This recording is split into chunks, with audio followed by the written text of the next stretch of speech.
God bless. I want to give an honor to God who is the head over my life. Please go to Isaiah 45, verses 1 through 7. This is what the Lord says to his anointed, to Cyrus, whose right hand I take hold of to subdue nations before him, and to strip kings of their armor, to open doors before him, so that the gate will not be shut. I will go before you and will level the mountain. I will break down gates of bronze, and I will cut through bars of iron. I will give you hidden treasures, riches stored in secret places, so that you may know that I am the Lord, the God of Israel, who summons you by name. For the sake of Jacob, my servant, of Israel, my chosen, I summons you by name and bestow a title of honor through you. Do not acknowledge me. I am the Lord, and there is no other apart from me. There is no God. I will strengthen you through you have not acknowledged me, so that from the rising of the sun to the place of its setting, people may know there is none beside me. I am the Lord, and there is no other. I form the light and create darkness. I bring prosperity and create disaster. I, the Lord, do all these things. As we go to verse 1 through 8, this is the only place in the Bible where Gentile rulers is said to be anointed. God is the power over rulers and powers, and he anoints those whom he chooses for his special task.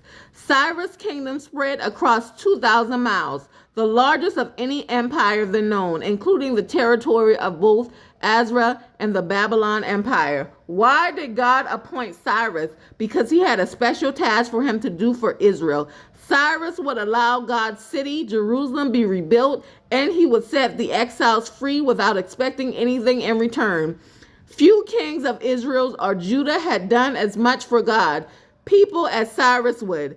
God rules over light and darkness, over prosperity, times and times of disasters, over our struggle and our victories. Our lives are sprinkled with all type of experience, and all are needed for us to grow spiritually. Good times come. Thank God. Use your blessings for him. When bad time comes, doesn't resent him, but acts what you can learn from these refining experiences to make you a better servant of God.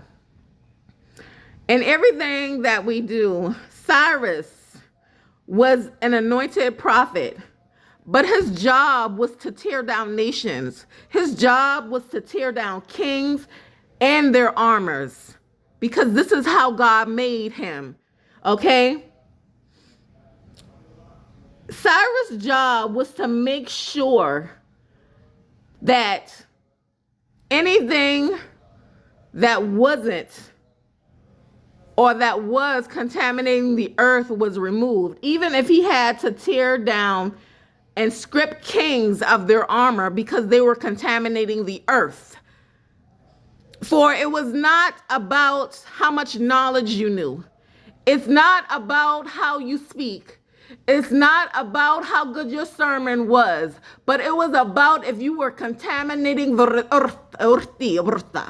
If you were contaminating the earth, God would say, strip this person of their armor. It doesn't matter if they were kings. They had to be stripped because they were contaminating the earth. And when there is contamination of the earth, when God is trying to bring peace, then it's not up to the prophet, but it's what the Lord has told the prophet to do. In this, he said, I will give you hidden treasures, riches stored in secret places, so that you may know I am Lord, the God of Israel, who summons you by name for the sake of Jacob, my servant. We have to walk in the fullness of God. Listen, I'm not trying to people please, because I'm not going to hell for nobody. Whatever I am called to do, I'm going to do. If I have to strip every armor from every king, because the Lord said they got to be stripped, they getting stripped.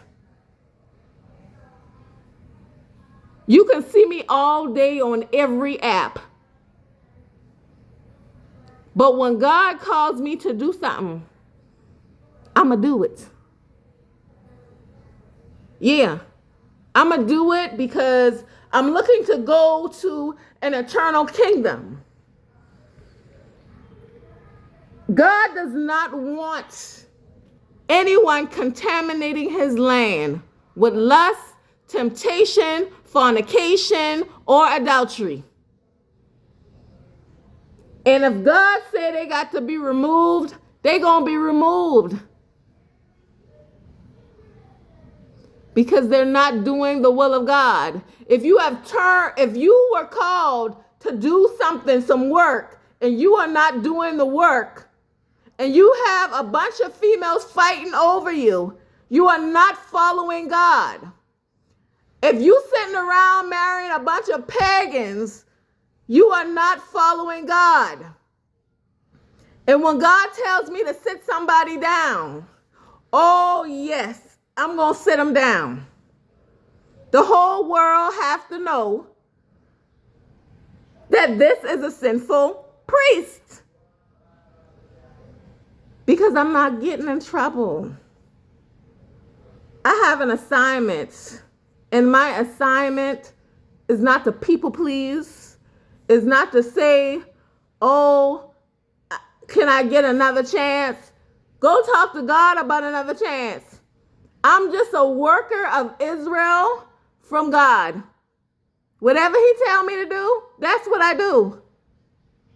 You got to answer to God and the Father. I'm doing my job. My subject is Cyrus, God's anointed. God bless.